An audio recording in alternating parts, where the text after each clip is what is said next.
దాంతోపాటు జైలు దగ్గర నుంచి గుంటూరుకు నడిచి వస్తాడు ఇతను. ఈ సుకన్య, కన్య ఇతను నడిచి వస్తాడా?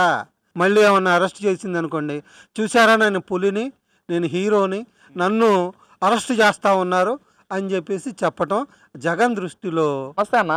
ఏంటి ఈ రోజున అంబటి రాంబాబు జైలు నుంచి బయటకు వచ్చిన తరుణంలో ప్రెస్ మీట్ పెట్టాడు. ప్రెస్ మీట్ పెట్టి మాట్లాడుతున్నాడు. పోలీస్ వ్యవస్థ మొత్తం చంద్రబాబు తొత్తుల్లా ప్రవర్తిస్తూ ఉంది. చంద్రబాబు ఏదైతే చెప్తున్నారో వాళ్ళు అది కూడా చేస్తూ ఉన్నారు. పోలీసులు ఇటు ప్రభుత్వం ఇద్దరు కలిసే నా మీద అన్యాయంగా కేసు పెట్టారని చెప్పి బయట రాగానే ప్రెస్ మీట్ పెట్టి ప్రెస్ మీట్లో మాట్లాడుతూ ఉన్నారు. అసలు ఎలా చూడొచ్చు అంటారు ఆయన చేసిన వ్యాఖ్యల్ని, ఆ ప్రెస్ మీట్ గురించి? కానీ అసలు ఈ అంబటి రాంబాబు అనేటటువంటి వ్యక్తి వైసీపీలో నంబర్ 2గా ఎదగాలనేది అతని ఎజెండా. కాపు కులంలో నేనే మీ అందరికి దిక్కు అని చెప్పాలనేది అతని అంతర్గతమైనటువంటి పొలిటికల్ ఎజెండా. లడ్డు యొక్క దాన్ని పూజలు మేము చేస్తామని చెప్పి అయ్యా గత ప్రభుత్వం ఈ విధంగా చేసిందని చెప్పేసి ఒక ఫ్లెక్సీని ఏర్పాటు చేస్తే ఆ ఫ్లెక్సీ దగ్గరికి ఇతను రావాల్సిన పనే ఉంది. గుడికి వచ్చానంటున్నాడు, దండం పెట్టుకుని వెళ్ళొచ్చు. కానీ ఆ ఫ్లెక్సీ దగ్గర ఉండి వార్నింగ్ ఇచ్చి వెళ్ళాడు. 24 గంటల్లోపు ఇది తీసేయాలా, 48 గంటల్లోపు ఇది తీసేయాలని చెప్పేసి. నువ్వెవడివయ్యా శాసించడానికి?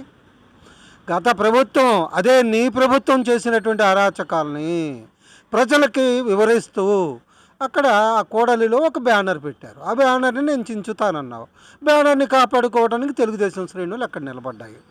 కాబట్టి నువ్వు వచ్చినట్టు ఉండక ఇక ఇదే అదును పోలీసులతోనో జనంతోనో దెబ్బలు తినాలంటే నేను నోరు పారేసుకోవాలా సహజమైన ధోరణిలో. అదే ఎవరి మీద, మా అధినేత మీద అన్నరాని మాటలు అని నువ్వు చూసుకోండిరా తల్లి పెళ్ళాం అని చెప్పేసి మాట్లాడితే నిన్ను పోలీసులు ముద్దు పెట్టుకోవాలా, లాలిపాట పాడాలా, నువ్వు ఘనకార్యం చేసావా అని చెప్పాలా?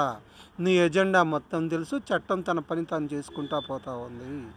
ఈ క్రమంలో నీ ఇంటి దగ్గరికి అనేకమైనటువంటి పార్టీ శ్రేణులు, టీడీపీ కూటమి పార్టీ శ్రేణులు వచ్చిన మాట నిజం. నీ ప్రభుత్వం గతంలో చేసినటువంటి అరాచకం కంటే 1% మాత్రమే చేశారు. దాన్ని కూడా పోలీసులు ప్రతిఘటించి నీ ఇంటిని కాపాడటంలో పోలీసులు పెద్ద పాత్ర వహించారు. ఫ్లెక్సీ దగ్గర కూడా నువ్వు కారు ఎక్కిన తర్వాత కూడా తిడుతూ ఉంటే పదండి సార్ అని తీసుకెళ్లారు. ఆ పోలీసు వ్యవస్థ లేకపోతే అంబటి ఈ పార్టీకి జంబటి అయ్యేవాడని చెప్పేసి తెలియజేస్తా ఉన్నా. అంటే నేను బయటకు వచ్చిన తరుణంలో కూడా 30 యాక్ట్ ఉన్న టైంలో పోలీసు మొత్తం అంబటి రాంబాబుని ఏదైతే వాళ్ళ కార్యకర్తతో వస్తూ ఉంటే 30 యాక్ట్ ఉంది, మీరు రాకూడదు, ఎంతమంది రాకూడదు, కారులు వెళ్ళండి చెప్పి ఆపారు. అదేవిధంగా అంబటి రాంబాబు బయట దిగేసి పోలీసులతో వాగ్దానం చేస్తూ వాళ్ళతో గొడవ పడుతూ మీరు కానీ నన్ను పంపించకపోతే అక్కడి నుంచే ఇక్కడికి పాదయాత్ర చేసుకుంటూ వస్తాను, 5 రోజులైనా 20 రోజులైనా 30 రోజులైనా పాదయాత్ర చేసుకుంటూ వస్తానని చెప్పి అంబటి రాంబాబు మాట్లాడటం. మరోపక్క నేను జగన్మోహన్ రెడ్డి వెంటే ఉంటాను, నా కంఠంలో ప్రాణం ఉన్నంత వరకు ఈ ప్రభుత్వాన్ని విమర్శిస్తాను, జగన్మోహన్ వెంటే నడుస్తానని చెప్పి మాట్లాడుతున్నాడు. ఎలా చూడొచ్చు అంటారు? జైలుకి వెళ్ళిన తర్వాత తత్వబోధపడింది. జగన్మోహన్ రెడ్డి అందరిని వదిలేసిన తర్వాత నన్ను కూడా వదిలిపెడతాడే ఉండేటువంటి కడుపులో భయం. కాబట్టి నేను జగన్మోహన్ రెడ్డికి మానస పుత్రికను, నేను జగన్మోహన్ రెడ్డికి ఆత్మీయ మనిషిని, నంబర్ 2 స్థానంలో నన్నే పెట్టుకొని ఆయన నన్ను వదిలిపెట్టొద్దని చెప్పి సంకేతాలు పంపించటం. దాంతోపాటు జైలు దగ్గర నుంచి గుంటూరుకు నడిచి వస్తాడు ఇతను.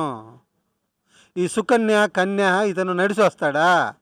లేకపోతే కారులో వెళ్ళండి సార్ అని పోలీసులు చెబుతూ ఉంటే ఆ కారులో వెళ్ళాడంట.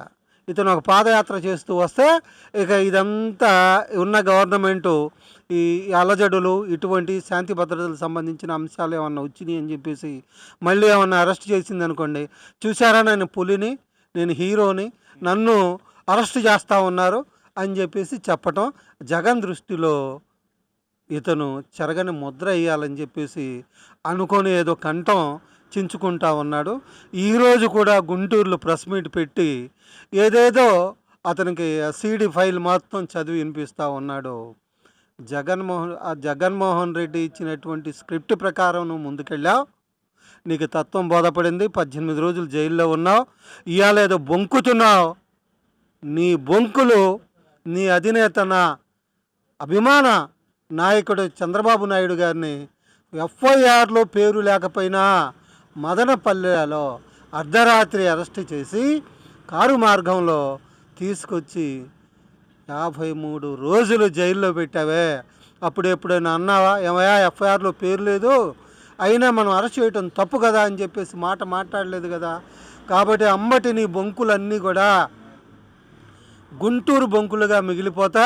ఈ గుంటూరు బొంకులు గుంటూరు వరకే ఉంచు, చిలకలూరుపేట వరకు మటుకి తీసుకెళ్ళవద్దు.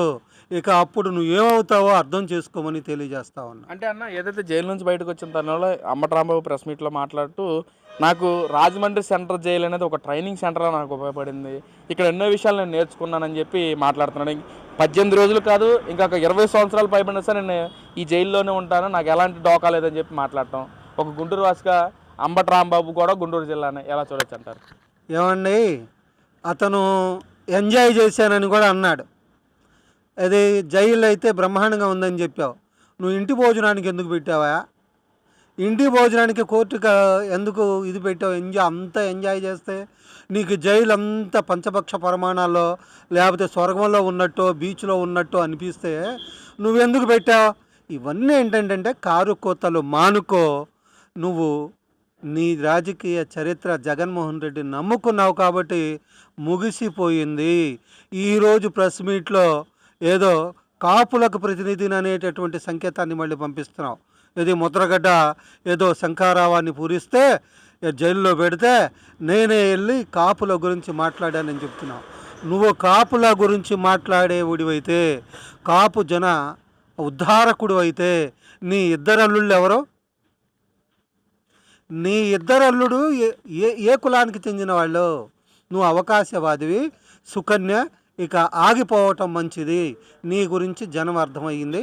ఇక నువ్వు ఇంకో పీటీ వారెంట్ పడకుండా జాగ్రత్తగా ఉండటం మంచిదని చెప్పేసి తెలియజేస్తా ఉన్నా.